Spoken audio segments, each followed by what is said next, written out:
Bienvenue à tous dans cette nouvelle vidéo. Alors aujourd'hui, nous allons aborder une leçon de grammaire.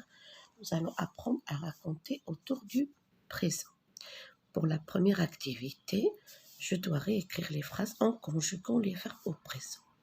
Tout d'abord, je vous conseillerais de mettre le verbe à l'infinitif et de le conjuguer après. Je savais que tu allais partir. Alors, ici, nous avons le premier verbe conjugué, savait, c'est le verbe savoir, et allait, c'est le verbe aller. Alors, je sais que tu vas partir. Je sais que tu vas partir. Alors, le moment où je mets le verbe à l'infinitif, cela m'aide considérablement à savoir conjuguer le verbe au présent de l'indicatif. Nous vous avons conseillé de faire attention.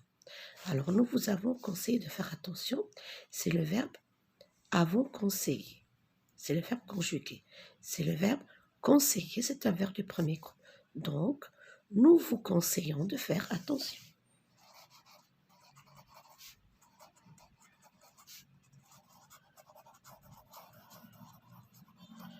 Nous vous conseillons de faire attention.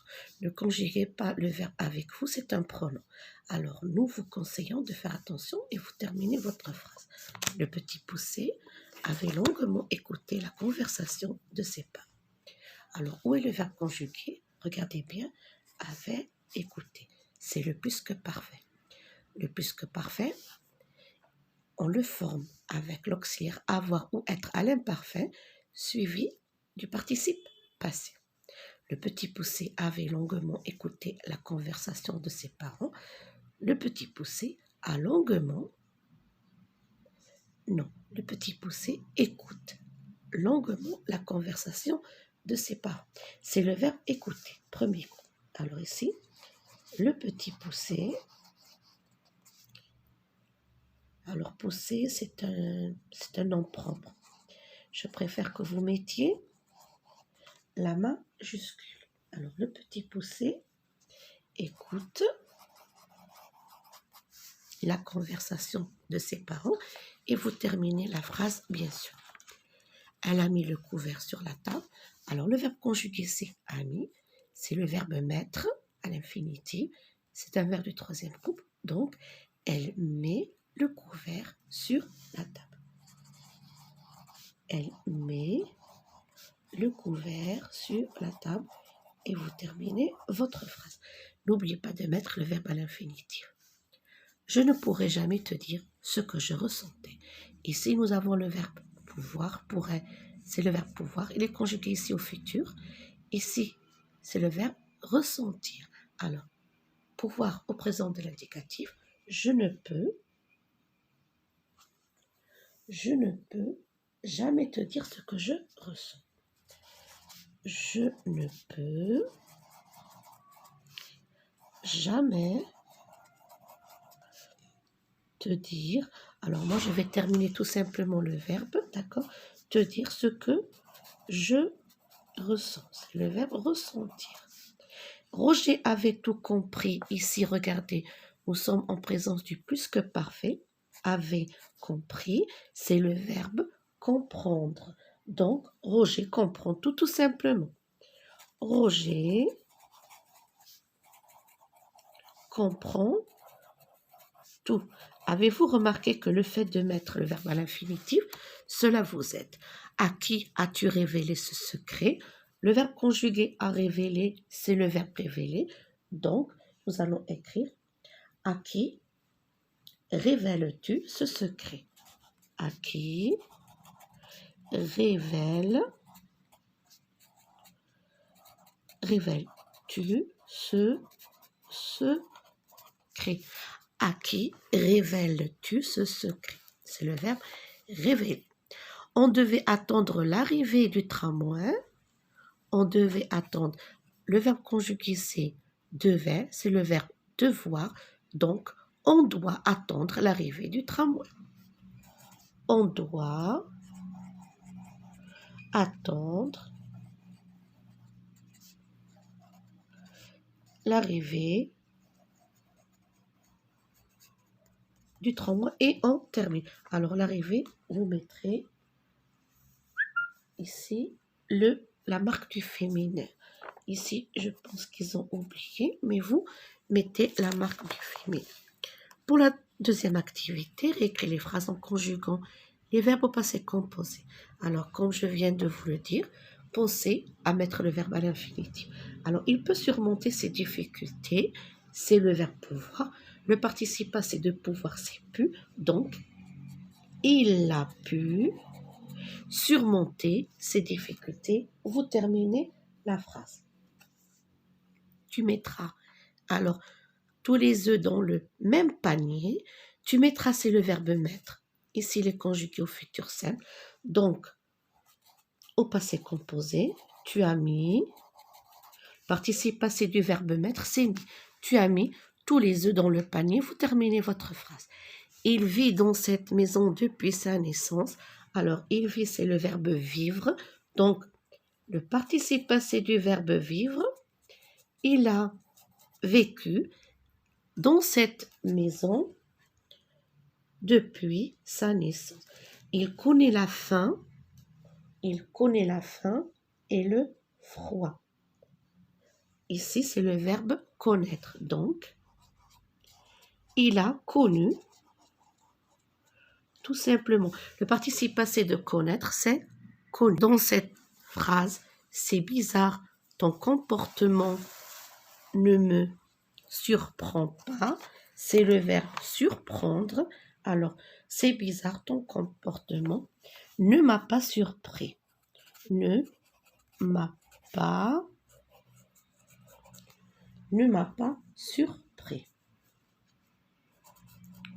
Le participe passé du verbe surprendre, c'est surpris. Il est conjugué avec l'auxiliaire avoir. Pour la troisième activité, réécris les phrases des textes en mettant les verbes au temps qui conviennent, présent, futur, passé composé. Bien sûr, vous devez d'abord identifier les actions. Alors ici, le verbe pouvoir me montrer les cadeaux que tu recevras. Bien sûr, ici, nous allons utiliser le présent de l'indicatif. Tu peux me montrer les cadeaux que tu as reçus. Alors, cette action se déroule dans le passé. Ici, tu peux me montrer les cadeaux que tu as reçus. Et ici, regardez, ici, je n'oublie pas de faire l'accord. Pourquoi? Regardez. Alors, le participe passé ne s'accorde pas avec l'auxiliaire avoir, mais ici, regardez, nous avons le COD que tu as reçu. Alors, vouloir bien, mais je l'ai rangé dans le placard de maman. Et comme elle ne peut pas être là et que je ne peux pas avoir la clé, le verbe falloir attendre qu'elle revienne. Alors ici, on va répéter. Tu peux me montrer les cadeaux que tu as reçus. Alors ici, bien sûr, le présent de l'indicatif. Je veux bien. Alors moi, j'écris ici le verbe. Mais vous, essayez d'écrire le texte en entier dans votre cahier. Je veux bien. Alors, je les ai rangés. Ici, on va utiliser le passé composé. Le je les ai rangés, bien sûr, n'oubliez pas l'accord. Vous avez le prononcé au déplacé avant. Je les ai rangés. Alors, j'ai rangé quoi? Bien sûr, les cadeaux. Je les ai rangés dans le placard de maman. Et comme elle n'est pas là, comme elle n'est pas là, alors j'ai conjugué l'auxiliaire être ici au présent de l'indicatif et que je n'ai pas la clé. Et que je n'ai pas, attention, la clé. Ici, l'adverbe de négation encadre l'auxiliaire. Et que je n'ai pas la clé, il faudra attendre qu'elle revienne. Alors, cette situation se passe dans le futur. Il faudra. Alors, le verbe falloir, je vais l'écrire ici. J'ai plus de place. Il faudra. Ici, nous avons le verbe pouvoir. Alors, tu pourras toujours me raconter la fête. Pour cela, tu n'as pas besoin de clé.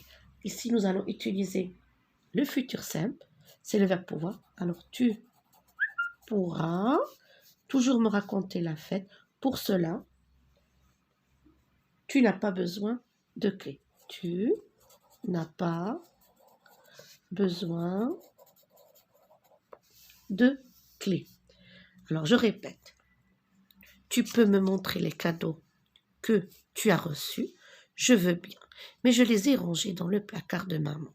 Et comme elle n'est pas là, et que je n'ai pas la clé, il faudra attendre qu'elle revienne.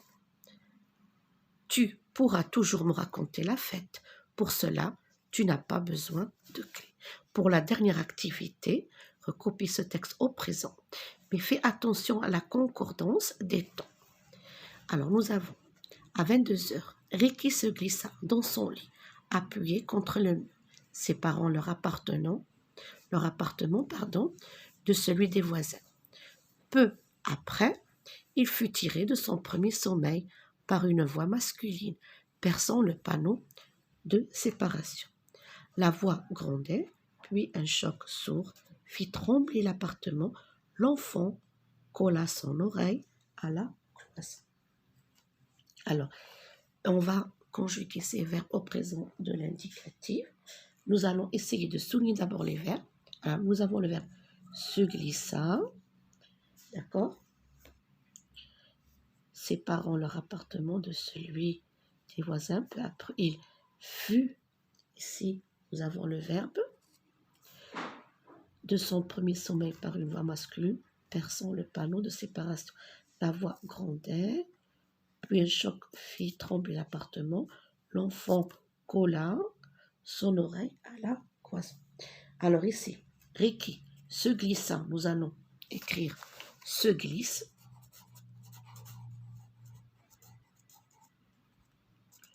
Se glisse dans son lit, appuyé contre le mur séparant leur appartement de celui des voisins. Peu après, il est tiré. Alors ici, nous allons écrire il est. Ici, c'est le verbe être. Regardez, il est tiré de son premier sommeil par une voix masculine. La voix, ici, nous allons écrire grande.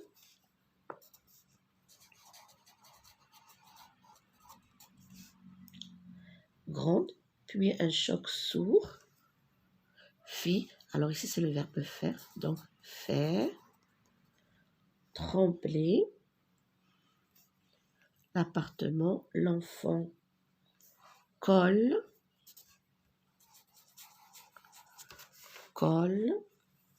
son oreille à la cloison.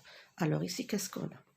À 22 heures et qui se glisse dans son lit appuyé contre le mur séparant leur appartement de celui des voisins. Peu après, il est tiré de son premier sommeil par une voix masculine perçant le panneau de séparation. La voix grande, puis un choc sourd fait trembler l'appartement. L'enfant colle son oreille à la cloison. Cette leçon touche à sa fin. Je vous souhaite bon courage.